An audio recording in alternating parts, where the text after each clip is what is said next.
UN-backed human rights investigators are urging the creation of an independent and impartial force to protect civilians in Sudan's war. The fact-finding mission is blaming both sides for war crimes, including murder and torture, and warning that countries that arm and finance them could be complicit. It also accused the paramilitary rapid support forces and allies that are fighting Sudan's army of crimes against humanity, including sexual assault, sexual slavery, and persecution on ethnic or gender grounds. Canada's former ambassador to South Sudan joined us to discuss the developments.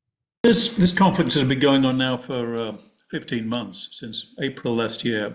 So what we have now, it is pretty much, by any calculation, the largest humanitarian crisis in the world. We've got 10.5 million people displaced from their homes.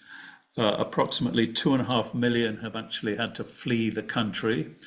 And a report last week from the United Nations World Food Programme estimates that over 25 million, which is more than half of the pre-war population, are in, how can I say, an acute hunger situation. And quite recently as well, about 6 weeks ago, at least one location has been determined as being in a state of famine.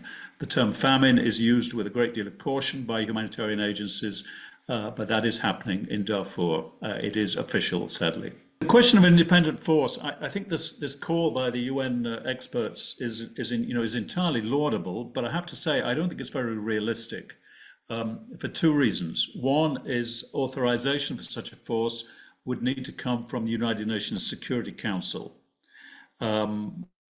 Russia.